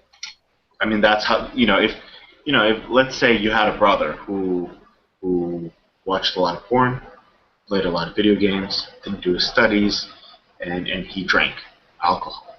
Okay, it would be a lot more difficult to convey that message through moderation than to give him a whole bunch of absolutes. Hopefully he follows his absolutes for 3 years, and then maybe he can loosen up and do that moderation. A lot of those people there, their lives aren't where they need to be, and so you have to speak to them in absolutes to get them out of that pit. So it's the concept of going cold turkey, right? And some people really need it. Okay. I mean, when you write for the internet, right, it's very hard. Like, you don't really know who you're writing for, right? You just kind of have an image. And so, I write a lot for young men in that 21 age group, but then older men come in, they're 50 years old, and they say, okay, well, this doesn't match my experience with women. Oh, okay, it doesn't, because you're dating 47-year-old women, and I'm dating 23-year-old women. So it's just a problem of the medium, if you will. Fair enough. Anyone has any further questions for Jello? May I continue with mine? Anyone satisfied with the answer? I don't know if you've got something else going on there, but one of the things that we were talking about a little off air was whether or not you had reached out to the Chans or any of that, because one of the things that I'm interested in any case, is linking up a lot of elements on the internet that are reacting negatively to the progressive mantra and seeing how many of them can mutually support each other. Because the thing is, one of the things that makes the progressive very strong is that they all actually network very well. There are fewer of them than you'd think, but they're everywhere, and they back each other up like clockwork. But all the disparate opposition groups, it's like a zillion little tribes out there, and then there's maybe, the progressive tribe, which is maybe a tenth the size of any one of all the tribes they oppose, but they defeat their opponents in detail. They just fight one at a time. And doing that, they can outnumber any one of these little groups, but if we link up a bit, it's very obvious that they're massively outnumbered. Right. And a lot of what they use to browbeat people down is, well, look at how many of us there are. Look at our majority. You can't oppose me because you're in the minority. And the only reason we're in the minority is because they always group up so well. And they always kind of, I don't know if you've been following this thing, they went after people in comic books, they went after people in video games, they were going off attacking guys who were writing books about one thing or another, And it's just this one little thing where they go in this sort of thing with the culture where they'll go and they attack one little group after another, but they don't attack them all at once. And whomever they're attacking, they're not associating with each other, so they don't. There's no unified defense. Right. It's like we're fighting the board. Well, whatever. It's actually ironically it's similar to Alan's making this game about Roman Empire, going off against these little tribes, or this is the fall of the empire. But Yeah. But all the people they attacked vastly outnumbered them. But they didn't attack them all at once. They attacked them one at a time. Right. So I don't know. So are you reaching out? You're reaching out to us. So I think we went and found you. I think Alan found you. Right. But is that something that you're interested in doing, or do you think Reddit is Reddit for life? What's going on? Well, I believe personally that, right now Twitter is starting to censor anti-feminists. Mm-hmm. So I think as that accelerates, other communities are going to copy that too. It's going to spread. And I think maybe once again it'll spread into there. Also, once the red pill Reddit gets too powerful, our culture is very different than the Reddit community itself. If we get too big or we get too influential, we will get banned. 4chan is a natural ally, but the problem is every male group has its own hierarchies. Just because I'm performing well in the Reddit hierarchy, I have to go over there, right? And you're climb the hierarchy again, right? And so they won't acknowledge my Reddit credentials. No. Of course they won't. But I was talking to some guys from the Chans, and they were telling difficulties that they were having with people from Reddit that were coming into their world. Because again, there's that culture clash, right. And so mostly there's a Redditor culture, right? And they are usually progressive techie males. Mm-hmm. And the red pill Reddit, we really don't like them, and we do our very best to keep them out through various antagonisms. Sure. So I see that, and I understand that, and I think they're doing the same thing. And it would be nice if the 4chaners got involved. But once again, there's so many of them that they would kind of change the red pill. And obviously, so the merging... I'm not saying everybody... No. I'm not saying everybody becomes one. I'm saying you have multiple factions that can call upon each other to back each other up if they have a common enemy. That'd be good. I think 4chan has done more in the real world, much more than the red pill has.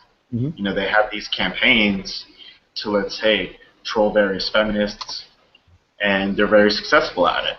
Mm-hmm. And a lot of lols are had. Yeah. Whereas all the lols. All of the lols, and so. That attribute is very admirable, but I think the culture in Red Pill is more introspective, and the culture in 4chan is more let's go out and start some shit, which I definitely admire. With the whole Black Knighting thing, if people could get together, it would be good, but you also have to understand those male dynamics, and I think.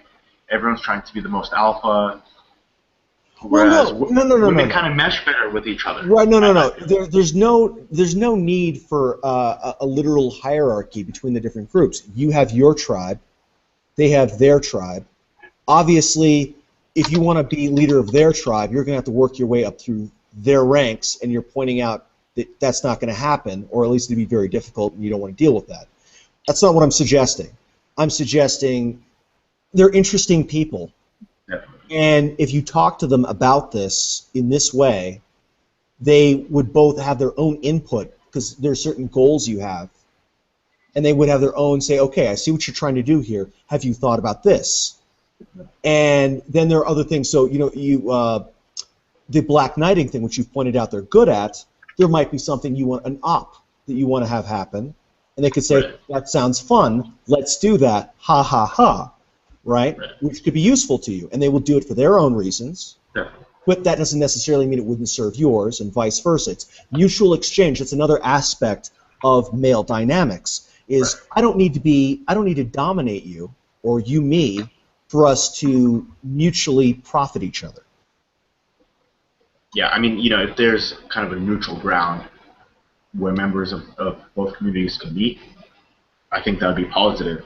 Again, and then later they can go back to their respective communities. These links. Now, you say like there needs to be some neutral ground. Well, you know, one person or another can walk into one community or the other and make a treaty with someone else. They can say, hey, let's do this thing. What do you think about this idea? Let me pick your brain about this. This is what I believe. What do you think about that? What do you believe? And we learn more about each other, and we can see common goals, and we can go after those, even if our reasons for going after them are not necessarily the same. We all have our own interests and our own philosophies. Right. But we sometimes have similar objectives or aspects of each other's objectives which have crossover. So I don't know if I'm making any sense. I understand. I would like, if that could happen somehow. You know, obviously there has to be some kind of framework. Things are happening somehow. I'm wondering if you're curious about that. Connections. I'm definitely very curious. You know, I'm hoping that you find to be interesting. I'm hoping that maybe this conversation. This is the conversation. This is the conversation. It's happening right now. So I'm hoping that this will attract some attention from their side to the red pill. Yeah. You know, to my writing. Yeah. And you know, from there, you know, maybe we can do some Skype chats, figure something out. Mm-hmm. You know, make some connections, and after that, build. Sure. I'd be completely open to that. And okay. I think we have to move in that direction. Right. Especially where I'm going with it is some of the things that the opposition does are unworthy of being emulated for a variety of reasons. But one thing which I think is worthy of being emulated is linking up the various groups, talking with each other, and supporting each other to the extent that is necessary to sort of, through attrition. Mutual survival. Yeah, well, also, no, dominant. No, fuck these bitches. This is easily winnable. We have vastly more numbers collectively, and we're smarter and funnier, and we can take a punch and they can't. So, but the thing is that we get outnumbered, and if we can link up and hit them from multiple sides at the same time, there's nothing they can do about it. Yeah, I mean, you know, what's unfortunate is we're losing. I mean, Anita Sarkeesian, you know, a lot of jokes can be made there. She's in the UN. Yeah, but she's also making a clown of herself. I mean, she's in the United Nations. I mean, no one's inviting Jello, Chief Red Pillar to, you know, we are being banned off of the social I understand, media. but see, you're failing to take your own advice here. We don't need to. Their standards of winning are not your standard or my standard of winning. I'm not after the same thing they're after. I don't think you're after the same thing they're after. Right. I mean, you know, for me, a victory, I can just go on a news show, you know, and I can just flex these guns, right? Yeah. Do that Also show the shirt. Okay. Don't yeah. forget the shirt. I could show the shirt, flex these guns, and say, hey, you guys don't even lift, suck my dick. Yeah. Right? Sure. That's a victory because it's such a provocative statement. It's, you know, a lot of attention's gonna happen. Sure, but I mean, even if that doesn't happen, the thing is, what all these different institutions that get co-opted, their goal to power is to dominate these institutions. But consider that the alternative is you can make these institutions irrelevant, and so they've become the lord of shit. Right. They call me a shit lord. Right. They become lords of nothing. They've got a crown of ash, and And so, they can have it.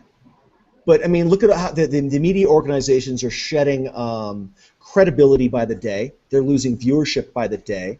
They're getting questioned and gainsaid by new media, which is getting atomized yearly, almost exponentially. There's a new set of sites, and everybody blends in their own eclectic set of blogs or whatever the hell, to such an extent that, whatever CBS, the New York Times, or what have you says, who gives a shit? Your grandmother might only read those, but it's not as relevant to, my generation and subsequent generations, even to a lesser extent. If you're talking about the long game. Yeah. There's no game but the long game. For me, the long game is, listen, there's a lot of 17-year-olds who need a lot of help, and if I can reach out and help them, they become very powerful allies, very powerful. And, obviously, so what happens from there is that later, if I'm in any kind of fight with, let's say, the Elams of the world, I have my crowd of young men who are very loyal. And so, maybe they'll post pictures of Paul Elam sucking black penis or whatever. I love that you hate Paul Elam so much. It's so fucking funny. Well, it's not so much that I hate Paul Elam. It's that I just want to bring attention to the fact that he doesn't fucking lift, and I just kind of want to make an example of him. Well, he's not a male role model. Is his issue. I want to shame men into the right direction. Maybe my method isn't the best, but regardless of how I get you to eat your vegetables and lift weights, and not look like that, melted ice cream cone, the better. Right. Yeah, no, so, it's the other thing was the UN, right? That's another organization that some people take seriously sometimes for some reason. Yeah. But, let's not forget that whenever Anita Sarkeesian isn't going to the goddamn UN, most of us are just kind of laughing at what a fucking pathetic debating society it is. What makes the UN powerful is that the US shows up, Russia shows up, various EU members show up, right? And they talk about it. It's not the UN that's powerful. It's the various state departments of the world that are powerful. Does China especially give any regard to Zoe Quinn? I really doubt it. They might be interested in regulating the internet for their own reasons, but whatever mean tweets to some feminists in the U.S., zero shit's given in China. I guarantee you. Yeah. Yeah. I mean, she's a useful idiot. They all want to regulate the internet. And they'll use her tears. Yeah, sure, exactly. But see, and that's one of the reasons why I think it's the United Nations and a lot of these people. It's a paper tiger. You look at the technology is very rapidly making it impossible. Okay, fine. The corporation of Reddit can lock down Reddit. The corporation of Twitter can lock down Twitter. But these guys are not going to lock down the internet. Okay, the Chinese haven't been able to lock down the internet, and that's China. The only people who've been able to they can't lock it down in Iran. Have you ever talked to Iranians about the Ayatollah? Hilarious. They're all sitting there basically shit posting about the Ayatollah on social media. So the Iranians can't even lock this shit down. The only people that have successfully locked it down are the North Koreans. But they don't really have an internet, so... Well, yeah, they've got an intranet, and then they've got, cradle-to-grave brainwashing, and they only let, select elite of this country even touch a computer. So, you know what? Zoe Quinn and Anita, whatever, the United Nations can have a fucking party. It's not going to do anything. I'm utterly unafraid of their nonsense. And, again, it comes to... unique win states. They have their own idea of what winning looks like, and they are guarding against their opposition winning in the same way. They don't appreciate that my win state is something that they don't understand, and so they're not protecting against it. And your win state it's different, you know, and they're not necessarily guarding against you either. The feminists are not telling men eat more pizzas. You know, there's no. So if you come at them from 90 degrees, they don't even see you. You're not even in their peripheral vision. Right. One second. Mario was in the query for. How do you say query in English? Q. The Q. Yes. Everything has to be a. Everything is square. Yeah. He was in the queue for coming to the show. Go ahead, Mario. Let's remark on Mario's magnificent beard, just for a moment. He does have a magnificent beard. I do have a magnificent beard. Yeah. It's better than Gay Sex Lube's beard. I'm sorry. It is. It is. You know why? Because I have spent much effort on growing it myself. Oh, you didn't even see how awesome it was. He trimmed this thing. He had like a Gimli beard earlier. I did. I did. It was kind of glorious, but it was a little. You could braid it a little unruly. Yeah. I'm actually quite saddened, Mario. You disappointed me. Yeah, that's okay. That's okay. It will be longer and more bushy, so that you gotta braid that thing and like put like little bits of metal in there. Just go. Yes. Yeah, little metal plates and maybe I don't know, like a little bird's nest in there somewhere. No bird's nest. I was thinking, maybe I can do a little bell or two so that the bitches know I'm coming. There you go. So, first off, I wanted to say hi, and I noticed that you mentioned, you're kind of seem to be focused, and I know you guys have probably covered this, but obviously I'm quite late getting into the call, so I apologize for that. But you covered, eating right and why that's important, and exercising and why that's important. So I would agree that these things are most definitely important just in general, just for any human being, but for the well-being of any man, you need to do your best to eat right and at least get some exercise, because on a fundamental level, exercise of any sort, no matter what your age, I agree, it's always good. I have no idea what the fuck that noise was. That is not here. So,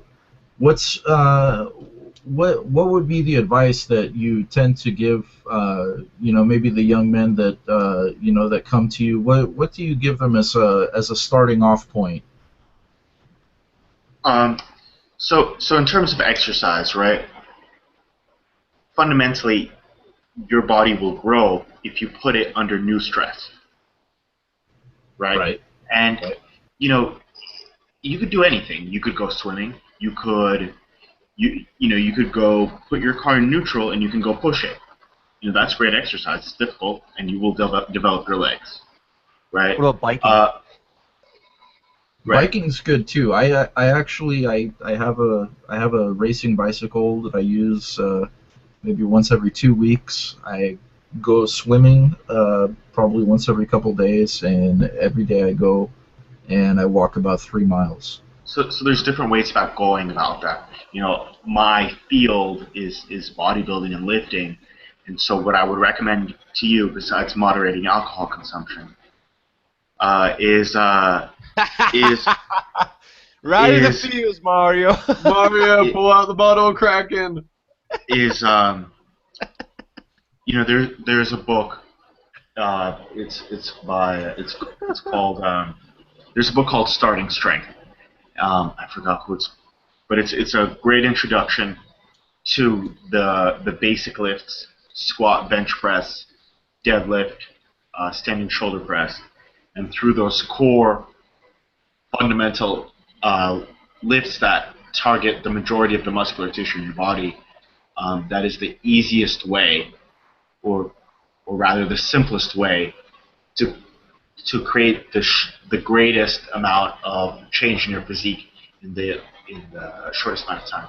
So if you're interested in that, right. So those are the core exercises that you do to see big gains from short Right. periods of You know, time. that and Yeah. eating a lot of protein and animal protein.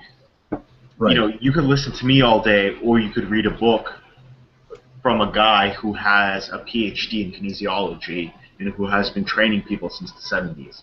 And Right. So, not to necessarily cut you off, but I'm actually incredibly familiar with these things. I'm old now, but I used to work out religiously. I was in absolutely fantastic shape for many, many years, so I get it. You know, I mean, a lot of the advice that you're giving is stuff that I really, really took to heart, and it works. It's something that I think is great. Now, my question is, how do you get these young men to kind of how do you get them to build up their self-esteem and the way that they interact and approach with other people? How does that actually change over time? At least from your own personal observation. Well, I only spend about an hour with every man who I talk to this day. Right. Right. So do you check in with them periodically? I'm personally flooded. Sometimes I see people again. Right. But I am, I have thrown that out. You've got a large base. Yeah. I have a large base, and it rotates very rapidly. And so, some of these guys, they're awkward because they're so young. A 16-year-old boy is going to be awkward. A 16-year-old is not a loser for being awkward. He's just a 16-year-old. Right, that's part of being 16. That's the age that you're still a young man. You're trying to find yourself. That's the natural condition at that age. Right. So there's a much smaller group of people who have severe social anxiety. Okay. And it's, I'm not qualified to call it a disorder, but they're in that very small group. And then for them, you kind of have to encourage them and say, okay, look. Yes, you're looking for sex right now, but talking to you is really awkward. You have an odd speech pattern. Okay, why don't you watch these confident people on YouTube and seek to emulate their pattern? Just how they speak. Stop apologizing all the time. Stop up-talking. Working on those small manners of speech. Obviously, I'm not the most qualified in that. And And I would say, try that out. Go talk to, random people, men, women, whoever, and just gain that general comfortableness in social settings. And that's a good first step. And then kind of building off from there. But that is advice given to people who have that severe social anxiety. Right. And they're really that 1%. I really don't see a lot of them. Okay. Does that answer your question? I feel like sometimes I skirt around the question. It's okay. That's a really good general bit of advice. So, I know that you kind of said you're a little more on like the red pill side. So, how do you actually approach that? Because I know that there are a few YouTubers that I follow, and they all seem to approach it a little bit differently from one to the next. So what's your approach to that? What is your view on the whole red pill thing? How does it work for you? What is my dating strategy, or what is my? Can you ask a little bit more specific question? Okay, well you're promoting a red pill type lifestyle, correct? Yes. So explain to me what that means specifically to you. Okay, so I'm in a relationship with my girlfriend, and I believe it to be a very positive one, and I believe in positive male leadership, and so for me it's important to make sure that my girlfriend is healthy, that we cook together, that we do positive activities. The other thing is women respond emotionally a lot more than men. And so, if I was to give you a present with a very big bow, you'd be like, oh man, that's cool. All right. But, if you give a woman something that's elaborate and very decorated, she's she really is going to feel, all of that emotion.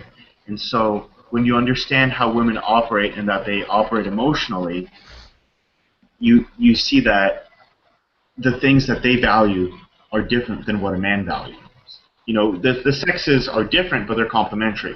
And so understanding those differences allows me to kind of tailor experiences that make my experience, that make the relationship very enjoyable for her. Okay, so I guess kind of what I'm getting from this is that you're trying to build a more balanced relationship. You're not opposed to having a continuing, and I don't know your situation specifically, I don't need to, but you're not opposed to a long-term relationship with a woman. Yeah, but you think that it should be balanced and that you should do things that both of you enjoy together so that you as a man also can derive pleasure from the experience, right? Yeah, there's a certain kind of synergy. If I say, oh hey, if I say, hey, let's make a pizza together, right? Let's make the dough, let's do the tomato sauce, let's do the whole thing, and I come up with this whole plan. My girlfriend will follow that, and she'll be happy to have that plan that I developed. Chopping the vegetables up, kneading the dough.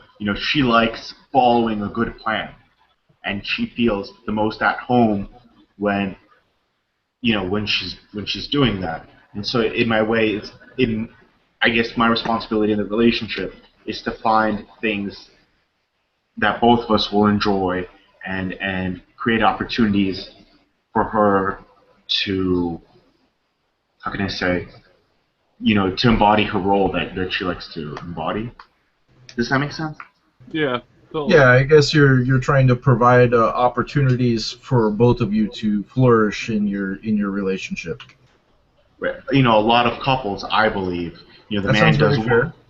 the man does one thing, he goes to work and plays video games, and the girl, there's the whole social media thing, whatever, goes out to clubs and stuff like that, and then they just share a bed and fuck, and that's pretty much the relationship, right? You see a lot of that, and I think, there are sexual aspects to the relationship, but there are very important non-sexual aspects to the relationship. I go to the gym with my girlfriend. She's doing about 6 pull-ups now because of a year of training with me. We do a lot of cooking together. We go on trips together, and there's this certain kind of synergy, and I think my relationship is about building that synergy. Yeah. It's okay. Go on. But the majority of Red Pill are younger men, right? And I believe that. So I'm 25. A lot of 25-year-olds are in relationships, but the base of the Red Pill, they're in that early dating kind of thing. They're jumping around from girl to girl in that kind of high school phase. So I can look back and speak on my experiences, and I also write about successful dating strategies for that age group too, because I've been there, just 2 years ago. Right. See, I'm kind of an old guy, so when I get a kid, and and I say kid, I mean they're an adult. I won't call them a man, but when I get a young man that's trying to explain to me, and he's around the age, anywhere between, say, I don't know, 18 and 22, and he's trying to explain to me how relationships work, I just kind of laugh. Mainly because as an older guy, keep in mind I'm 37. So as an older guy, I've had many of these experiences already. I've been through them. I understand. But I think that usually, it sounds like your approach to your relationship is very well balanced. It sounds very similar to, the relationship that I have with my wife, because I dated many women before I met her, and each and every one of them were fun. I don't regret a single relationship that I've had. They were all enjoyable in their own way. But with her, is somebody that we can discuss physics together. You know, we can enjoy watching a horror movie together. You know, we cook together every night. We eat our meals together. So these are things that I tend to think that you know, kind of maybe younger men don't appreciate it because they see it as being a little bit more of, you know, kind of the women's domain, when in fact some of the best chefs in the world are men. I mean, at least if you want to cook meat. No, I I'm mean, not saying just chefs in general, you're correct about that, but I'm also saying some of from the a best chefs generic in the world are standpoint, men. most of the, like a lot of my friends will complain about, they're like, oh man, I love my mom's cooking, but every time she ever cooked, like all the meat was well done or almost well done, and it's like now that I buy my own steaks, like my Well, steaks are so much better. I will say that I am solely in charge of the barbecue, but that's That's what because we I'm saw last night. fucking awesome. I know. Yeah. Speak for your own mother, my friend. Oh my God. My mother was The an bloody excellent steaks cook. that used to be Anyways. served at my place. So I guess I was just going to say that, you know, I think that what it sounds like to me is that you're promoting a very balanced approach, and that's something that I can definitely appreciate because it's going to allow these young men to grow into their role. They're going to be able to have balanced relationships, a good sense of self-confidence, and they're not going to they're not going to look at a relationship as something that is going to destroy their lives, essentially. Because I've noticed that, you know, a lot of the red pill movement, you know, at least from the people that I have you know, followed a bit on YouTube, seems very much to be against forming any sort of a long-term relationship or, you know, a commitment of that nature. You know, they're all about, all right, you can hook up, but, you know, get out after you hook up. And I think that's very much a double-edged sword, because if you're always looking at something from that point of view, it's going to be very difficult for you as a young man or as a man in general. If you're treating relationships in that manner, it's going to be very difficult for you to find something that is fulfilling. Yeah, whenever you see someone speak about relationships, I mean, fundamentally, the most important thing is, who is this person, right? And so what's good about the red pill movement is you're going to see that spectrum. You're going to see that those angry 17-year-olds angry over their first girlfriend, you know, and that's valid.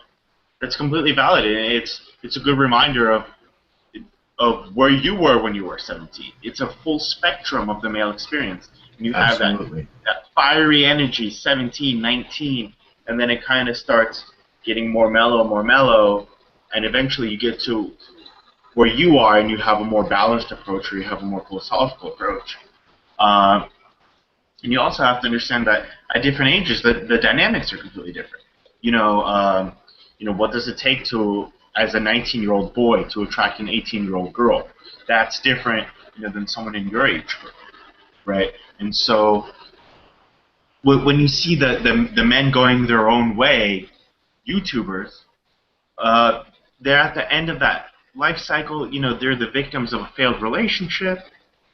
They didn't play the game very well. You know, it's like they played chess and lost, and now they're saying, hey guys, no one played chess. Okay, well, you know, you just told me you lost at chess, so maybe I should listen to someone with a successful marriage or a successful relationship instead, as opposed to this guy, you know, who got, you know, came out of the meat grinder. So I think maybe the key is not to take everything in as an absolute, to analyze the speaker as well as the message, and to know other perspectives and think about them without internalizing them and without accepting everything you hear. Okay, this works, but maybe it won't work for me or work for him, or, you know, hey, you know, this guy Jello on Reddit, you know, is a big muscular guy, so he has a more passive style in approaching women, whereas maybe a short guy has to be more energetic. It really has to be nuanced. And kind of that's what I hope, people will get out of this video as opposed to my writing. Right. It's something that's tailored to the individual. I got you. And thank you so much for answering the questions that I had. I'm sure you already had answered them before. I apologize for arriving Oh, that's late. fine. Yeah, that was a missed question. Thank you. Pat has a question about benching. Yeah, so I just constructed a bench press last night. I have a bar that's maximum weight is only about 150 or 160. Okay. You can break out a calculator if you need to, but as of right now, I'd put my estimated max bench at about 180 to 200, but I only got a bar that can support about 160. Okay. Right now, at about 120 pounds weight, I am repping 10 to 12 times with that. So I'm wondering. How are you 120 pounds of weight? With like super skinny. With 220s and on each side. How much do you weigh? Oh, I weigh about 190. Okay. Yeah. So if I personally don't. But anyway, I need to get a new bar, and once I get a heavier bar, then I can change my repetition set. Right. But up until then, what would be a good repetition and weight sets to do? I mean, I personally don't like bench press, right? I don't get, so did you tell me how tall you were? Yeah, I'm about 6'4". Okay, so you're a really tall guy. Yeah. So, actually, this is the problem. This is why I need a new bar. Is because I'm so tall that I have to bench within the two pillars that support the bar. I can't put my hands outside it. So it's really targeting my triceps and other areas besides my chest more. Right. So do you have dumbbells at home? Yeah, I got two 30-pound dumbbells. So for me personally, right, so 6 foot is right at the edge of tall. Right, the idea, so tall for a bodybuilder, that's the very kind of beginning of it. 6'4", you're tall. And tall people have tall people problems. And it's so okay, you can call him Lurch if you want to. And so when you're really wide here, what'll happen is it's predominantly a tricep movement. And you can see my chest is soft. It's not very well engaged. Yeah. Right? And so I don't see a lot of growth from bench press personally. I see a lot of growth from flies, bringing my elbows together, coming in here, and that's how I've developed the majority of my chest. I also, if you have... And I can do that with the two 30-pound dumbbells I have. Right. The other exercise that should benefit you a lot is dips.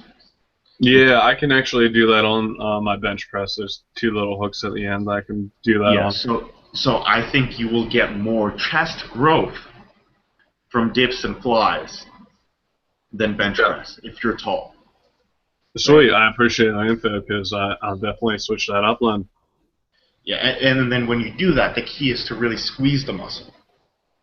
And finally, if you are trying to gain muscle, the best protein is beef or some kind of red meat. Because the amino acid profile of that protein is very similar, to your muscle tissue. Yeah, I did start running again this summer, and I've been consuming whey, and I do eat a lot of red meat. So I guess that's good. And you're taking creatine pot, Pat?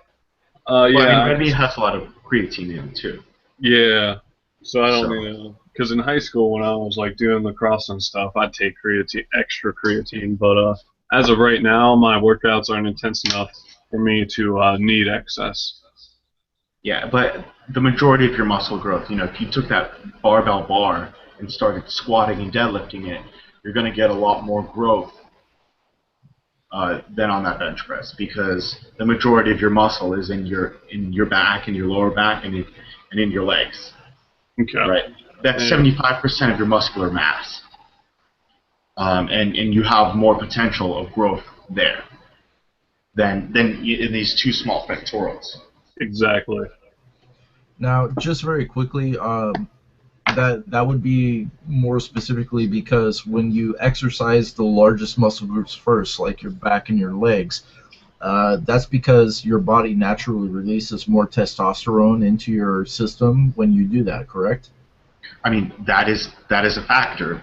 But, you know, if we were to get a cadaver, right, if we were just to get a body and just to butcher it up, right, and we were to put all the upper body muscles on one side, you know, and the glutes and the hands and the quads and the lower back, and we're all going to put it together, you know, you would have 3 times as much muscle mass from the lower body.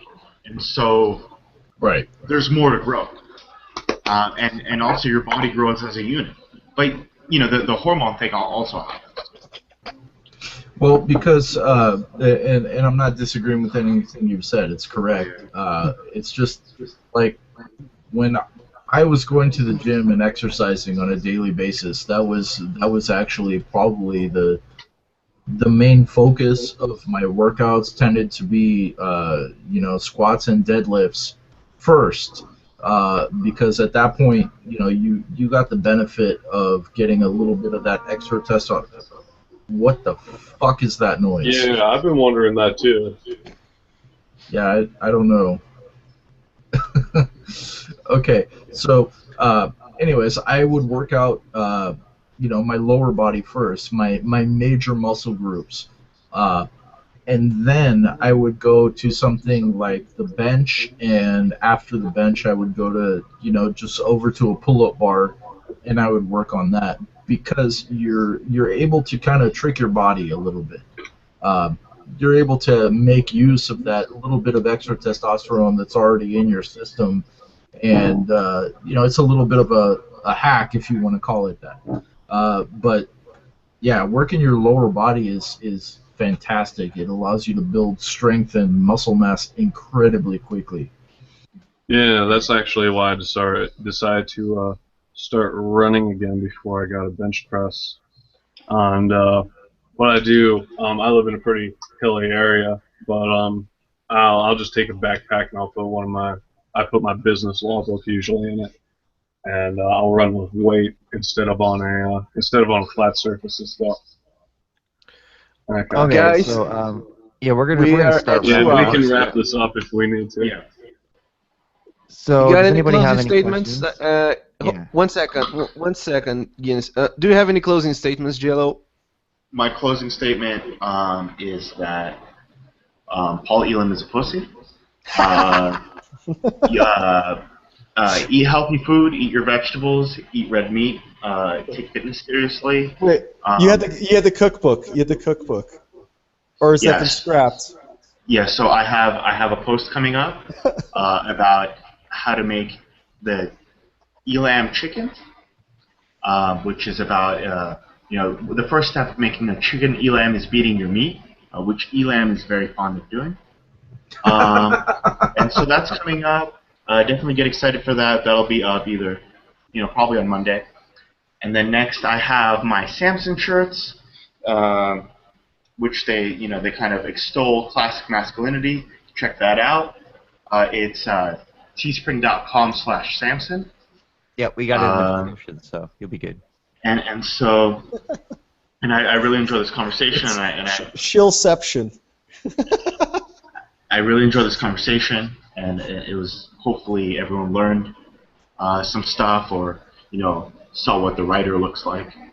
And thank you so much, and I'm really glad that I could be a part of this. All right, Alan, close us out. That closes up. Hey, thank you, man. I really appreciate it. Yeah, for sure. Yeah, this was an awesome conversation. Thank you All for right. your presence, Jello. Oh my God, Guinness, hit the off button. What is wrong with you?